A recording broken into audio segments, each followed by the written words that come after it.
often said that not only art is a way to beautify the world, but it is a language of our soul. Today, our guest embodies this truth in the most powerful way. Through her visual artistry, she communicates deep personal reflections of her world, using bold, vibrant patterns as a medium of storytelling and emotional expression. Not only has she mastered her craft and is doing so by thriving, but she is bridging the gap by turning her art into a business and turned her passion into purpose. This is, in her words, Working Conversations by Women. I am Tando Mazibugo, and today we welcome Zinhle Sithebe, also known as Zee Feels. Hi, Zinhle. Hi, Tando. How are you? I'm good. How are you? So tell I'm me. so excited to be on your podcast. A I'm long time coming. I know we've been going, but I'm finally here. So yes. I'm happy to have a conversation with you. I'm so So happy yeah. you're here. I'm so happy that you're here. Can you let us know how you got into art and being an artist?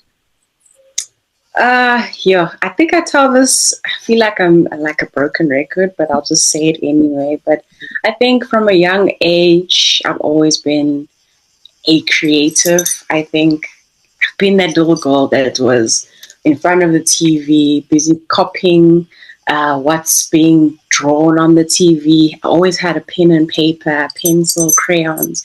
So, an imagination has always been part of who I've always been as a young child, as Uzinhle, the little girl, the shy little girl. So I think I just tapped into that feeling of being creative and just ran with it. I was lucky enough to have a family structure that enforced and helped me pursue that passion. Even from a young age, like I did art classes, I did extramural art classes. So it's always, I'm very lucky, especially as a Black person.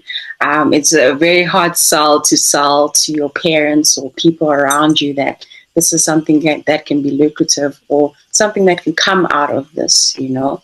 And not having seen that around me in terms of my family, it was a bit daunting to go that route and not go the generic Black route, if you could say.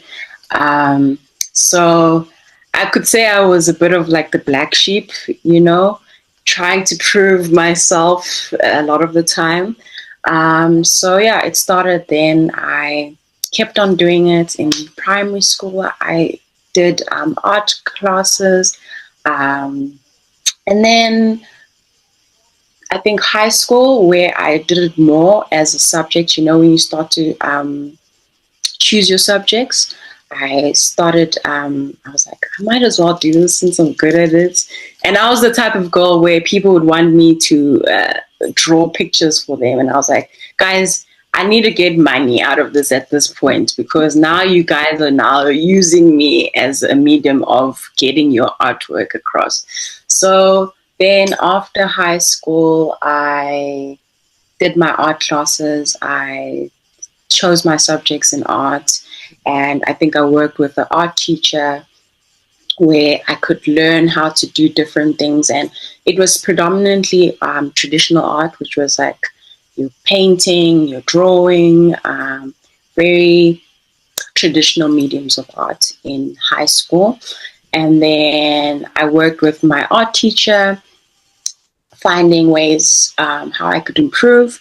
And then in high school, I think around grade 11, when people were starting to figure out where they're going to go to varsity, I think we had a few varsities come to our school and showcase what they were about and so forth. And then there was a school called the Open Window Institute. And I'd never heard of that at all. I was like, there's actually a place that has art and I can actually flourish in it. And I'd never done graphic design, because I had just specifically done paperwork, Now I'm in this I need to learn something new. So I was like, oh, I've fallen in love with this place. I need to convince my mother that I need to go to that place. So I went to an open day, spoke to my art teacher, went to open day, and she's like, just go for it. Do it, apply, do a portfolio, and see what comes from it. And then from there, I sent my portfolio, went to the open day, um, saw what it was about. It incorporated visual communication. That's what they call it, graphic design. And then there was illustration, but I was like, okay, I love illustration is more so from what I'm comfortable with. How do I make this where I can make a business out of it? So I chose visual communication, which is graphic design. But I didn't love the school. I got an interview. I put my best foot forward, and I got the call, and they got me into the school. And that's how I started in the Open Window Institute. It's based in Centurion. So after that, then I had to learn. So I chose graphic design specifically because I knew it would be harder to get into the industry as an illustrator. And I found that by doing it the graphic design route, I could still get more skills and digitally learn more skills, but also still do what I love, which is the illustration part, or the drawing part, if you could say, the traditional form, and make it digital. So, and then I learned in school that, okay, I could do this, but still have some sort of way to be in the industry. So I incorporated the two. I did that for 3 years. I did the core, I did my bachelor's, and then I loved it. I did subs in photography. I did subs in illustration as well. Photography, I think it was a love. I thought I'd be a photographer for some reason. And funny enough, it just wasn't for me. It was too technical. Like learning the camera as well became a bit too technical for me. So I said, I'll do that on the side, and that would be an additive of what I could do as a brand or as an artist, right?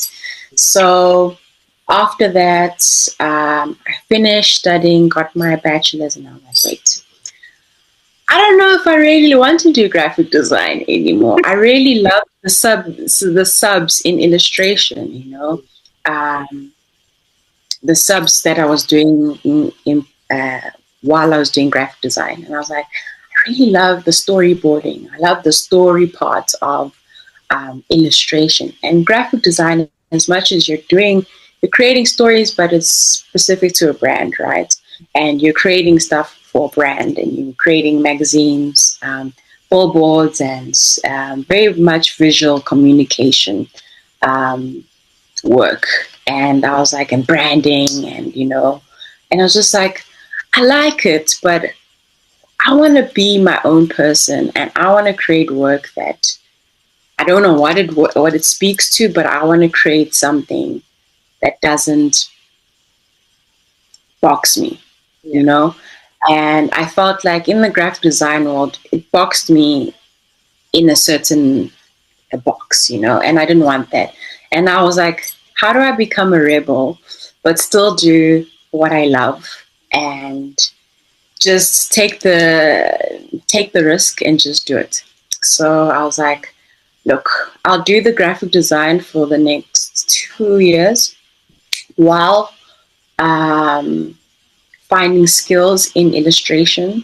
So I did like YouTube videos, finding your style, also capitalizing on keep on reinforcing my skills in terms of digitally and learning those skills and how I could implement my gosh, English. Implement, girl. The tongue, girl. Exactly. My name is Zinhle, guys.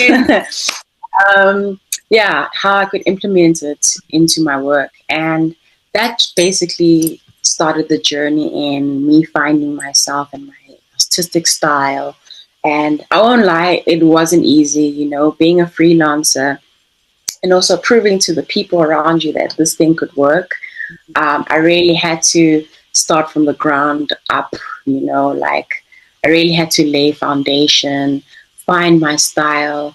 Um, with the brands that I worked with out of school, luckily enough, with the schooling that I had, the third year we had an exhibition that potential employees would come and would basically exhibit our work, and that's how we'd get our work out of varsity once we're out.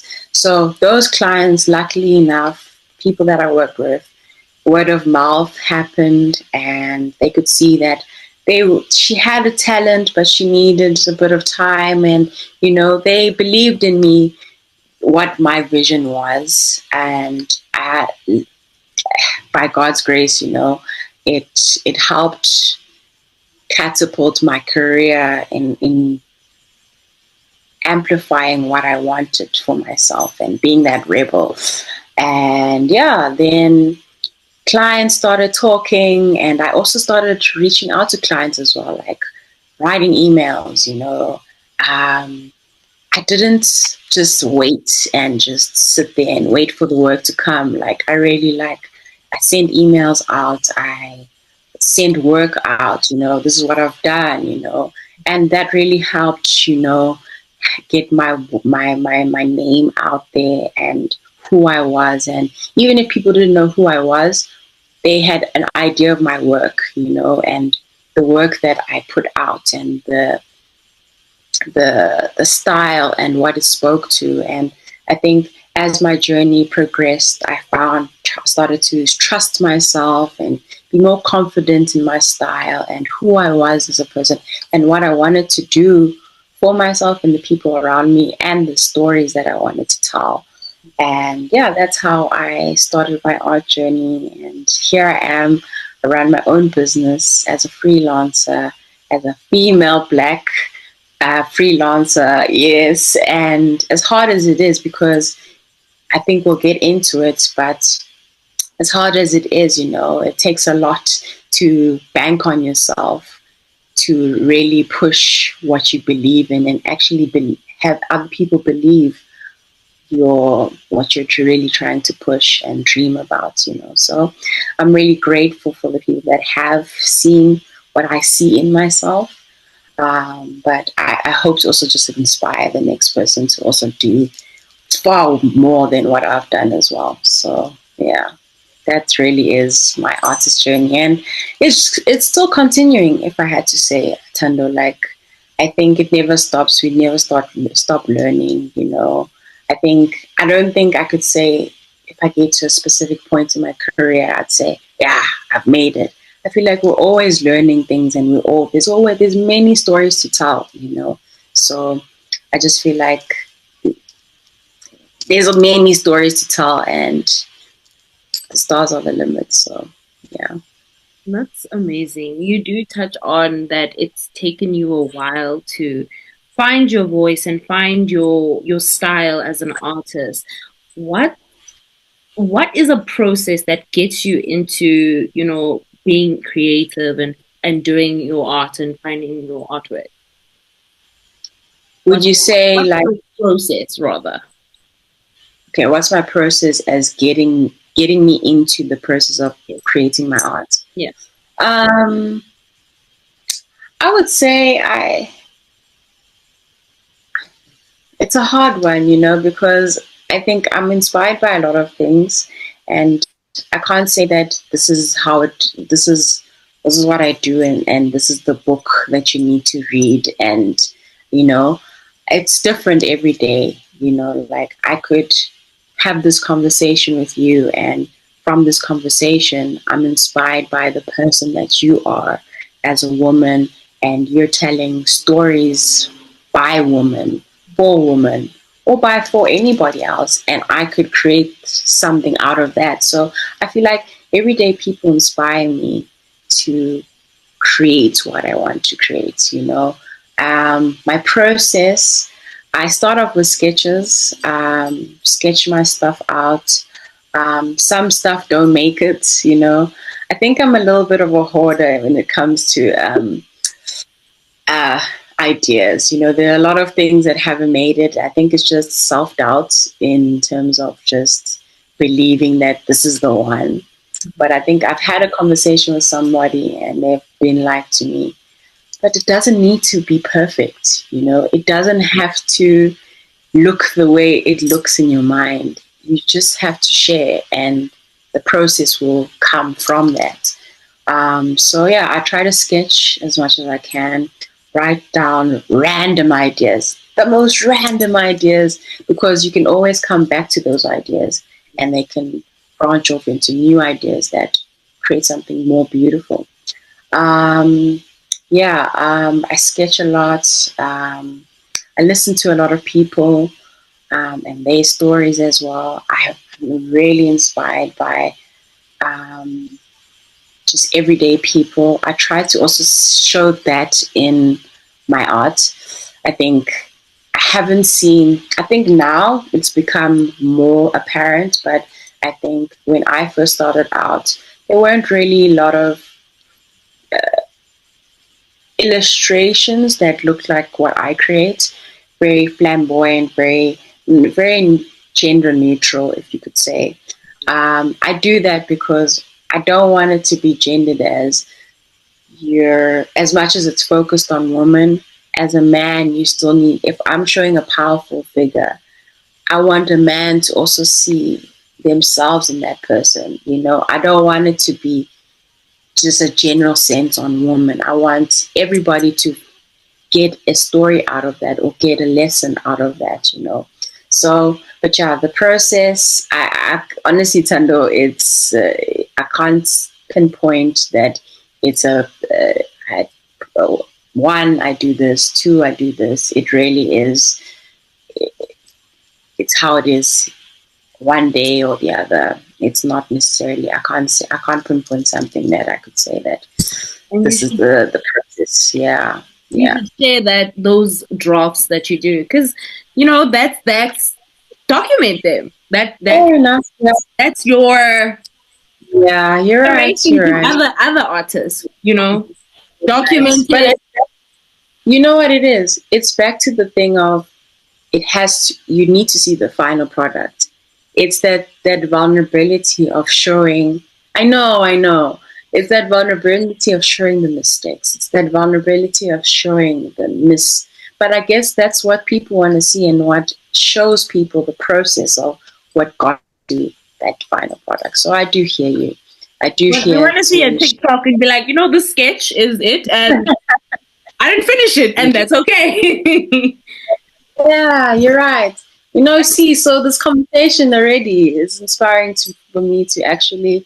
Yeah, you're right. You're right. You know Just the need to other do. platform is a bit perfect. Yeah, that's the reason. Yeah, You need yeah, to maybe. shift the Sure. platform and be like, you know, Yeah, this is it. It's unfinished. It's unperfect, but this is how we got here, and I'm leaving it. yeah, Or I'm continuing, and that's okay, because I think we're so hard on ourselves as to having a finished project or product. mm, Sometimes we just want to see the process, and I think that's the beauty of the unfolding of the process. We get to see Zinhle in, you know, this stage of her life, and then we don't know, 10 years later you could be totally off of yeah. that, and you know, we got to witness you go through that. So I think you should think about documenting that. Yeah, doing it. I have been thinking about it. Like I Okay, so have. thinking, oh, you should do that. Oh, look at you reading me. But yeah, you're right. You're right. You're right. You're Let's right. stop the I'll thinking. I'll Let's. do better and I'll do better. I'll do better. Sanjay, we're not thinking, we're not doing, we just press record, Yes, post. yes, yes. Too many processes with too many thinking in your head. No, no, no. Just press record. Yeah, We want to see. And I think that will just, I think it will also inspire you, because you speak about like anything inspiring. And I was going to ask what really does inspire you. And you said this conversation could inspire you, but that's another way of documenting your art. So I think it's look at me taking over your interview. Where no one wants to hear about me. I mean, you bring up a valid point. You do. You definitely do. So thank you for sharing that. So I want to see a TikTok next week. So Can't promise TikTok, guys. Maybe a young live session a there. live. Okay, cool. I want to see a live next week. I wanna keep online. I'll be like, okay, live. I see it now. You Nah. describe yourself as a pattern artist. How would you define that role and what draws you to patterns? My journey with pattern design started with Nando's. Actually, I entered a competition.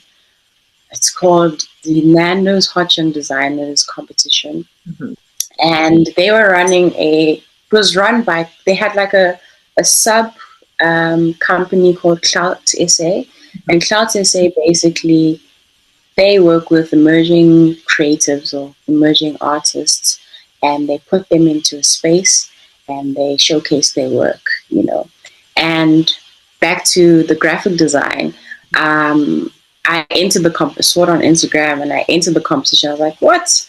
I've got background in graphic design. You see, this is where it comes in, And I was like, okay, let me do something that's inspired by my Zulu culture, and it was inspired by Imbadata, the Zulu sandals.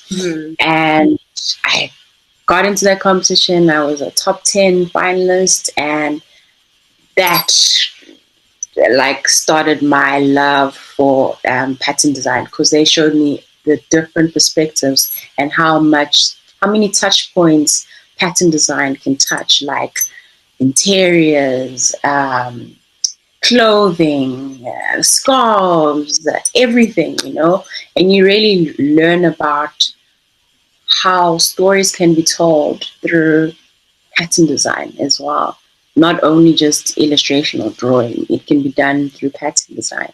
So my love through pattern design really, really started there.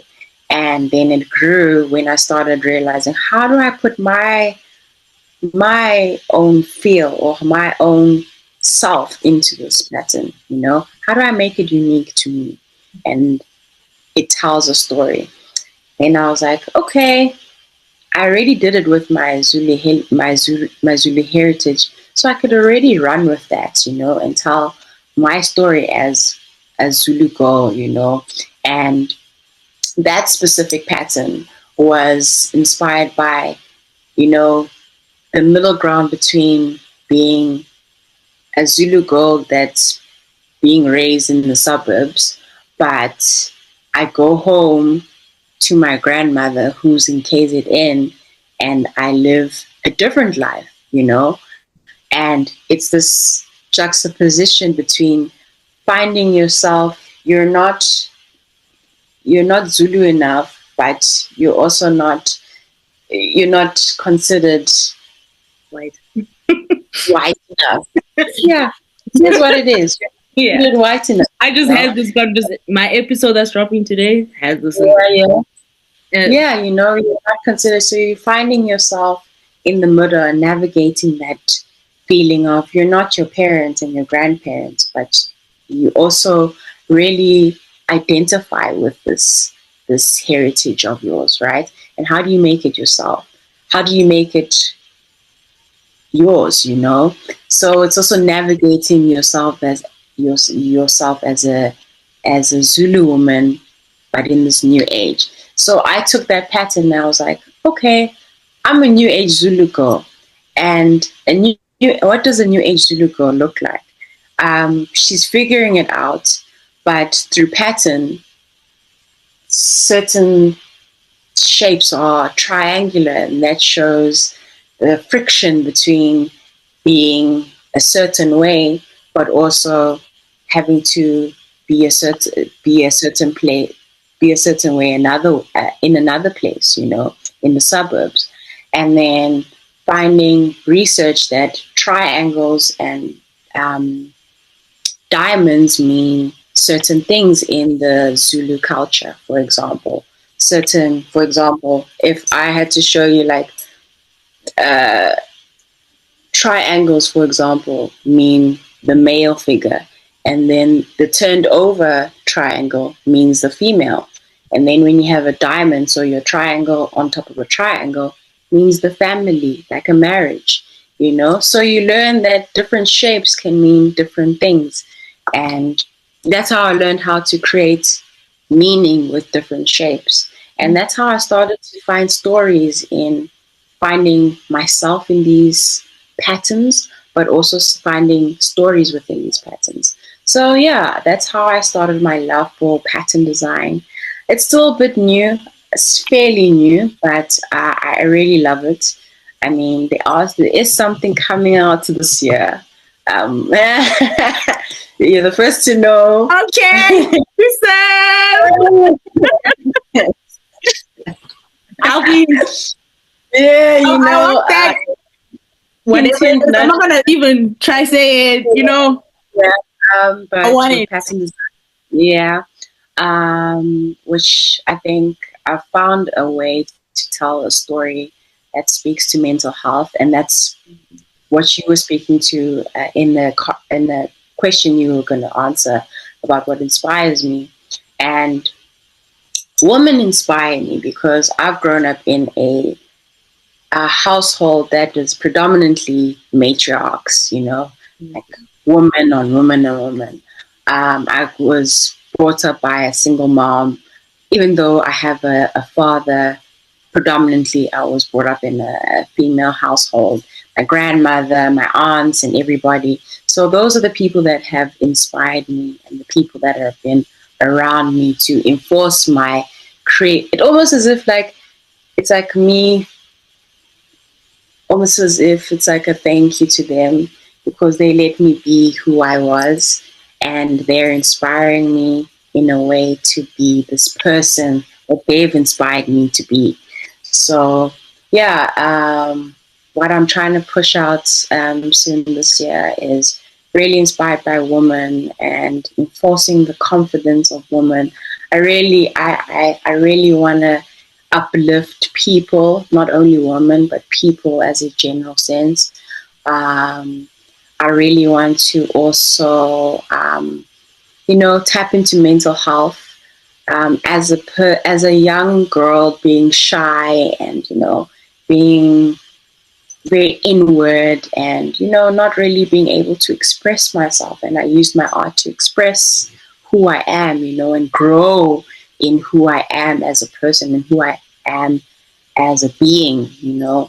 I learned that it's also fulfilling me, my inner child, which is why also I create art that's very bright and very colorful and very like colors that don't necessarily work together. I make them work because it's like, as a kid, you would draw purple with green and it doesn't need to make sense, but you're just exploring the sense of play. I want my art to share that sense of, fulfilling that inner kid inside of you as a person. And back to mental health, me as a child, I didn't have a lot of self-confidence, but by me showing these figures that are confident in themselves, that are unapologetic who they are, whether they have a fro or whether they big or small, or I want, that's a form of me showing. It's almost as if it's an act of service to myself, but to the next person, that you are worth anything. Don't let anybody tell you that you are less than. And I hope that the work that I create, when you see the figures in front of you or the woman in front of you, you have a sense of identifying with that person or that story, that I know that person, or I want to be as confident as that person. I want to be as confident as that that guy that's dressed up in his like just recently I did an artwork called Miss Proud, and it was inspired by the Met Gala, and the Met Gala theme was dandyism and celebrating Black excellence and Black pride, and using fashion as a sense of challenging the status quo. And I feel like that is, I feel like for us as Black people, why do we need to? It's such an amazing thing that we have, but the fact that we need to do things extra for us to be seen is also an issue as well for me as well.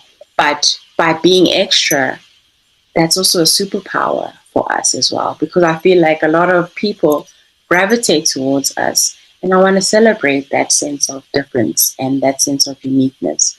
So yeah, definitely tapping into mental health a lot. I'm still exploring it and how it it comes back to myself, because I also still want to create work that's authentic. But yeah, I really want to explore more into mental health. Um, you know, um, Even the dark parts. I see my work is very joyous, and I also want to tap into the darker parts of self. The insecurities. The sense of when I was a younger kid, why wasn't I feeling that sense of wholeness, and tapping into being shy and not being, the greatest part of yourself. And yeah, I hope that the art that I create amplifies that message of being and seeing yourself for what it is, and not letting anybody else tell you who you are in that sense as well. So yeah, I really want to be that doctor, that artist doctor that really, Heal us, you know, girl. yeah, heals one person. If I leave just one seed for somebody to feel inspired by themselves, Mhm. and if they, I've gone through mental health. Um, I've tapped into, thoughts of suicide when I was younger, and it's not a nice feeling, and depression as well. But you can also find ways to put yourself out of that feeling. And I want people to also feel you can feel that, but find a way to get out of it as well. You don't have to be in that same mental space. So yeah, Yeah. yeah, Thank you for joining us. I think I had a obviously I had a picture of how this conversation would go, and yeah. I'm so glad that you just showed up authentically as yourself today. And Thank I was even making a note, like I know what I'm even going to call this episode. This is like healing art because you have such a warm and kind Thank you. spirit, and you show up authentically, and you're so calm. And I'm so loud. I'm over here. Wow, I love that. But you're just your art is very, I was going to speak about your art being joyful, but it shows how you are healing the world, healing people with your beautiful, vibrant, and colorful art. And any last words you would like to share for our viewers? Last words, believe in yourself. Um, Nobody else can tell you how to believe in yourself until you do it inside. I think, a lot of the time we tend to be so hard on ourselves to be this specific person. And I guess I get it, social media plays a large part in you feeling that you need to move at a pace that is not attainable. It's also not real. What you're seeing on social media is not real. And your journey is your journey, and stick to your journey, but also put in the work. Dreaming doesn't help. You need to actually put in the work. Dream, but also do as well. So believe in yourself. Don't let anybody tell you who you are, and live life unapologetically. And that's it. Thank you so much, Lisa. Thank you, Tando. I appreciate it. And I hope that if anybody had any insights in what I had spoken about, or even inspired by a little bit of what I've spoken about, I'm glad. I'm really happy, and it fulfills me that's what really makes me go on, is that I can lend a hand to the next little girl, the next Zinhle, the next Tando, to feel inspired by what I can create and what I haven't created. And yeah, thank you so much, so much. And I appreciate you, and I give you love, and yeah, love you. Love I you, say a lot of love. girl. Love you, Yeah. girl. Look, I made a friend today. I made a new friend. He's just my homie, y'all. Yeah. You better DM me, girl. I Don't just say it will. for the podcast. I will. I already follow you, so. Okay. All right, Zinhle, thank you so much. Right. Thank you so much. And yeah, we'll speak soon.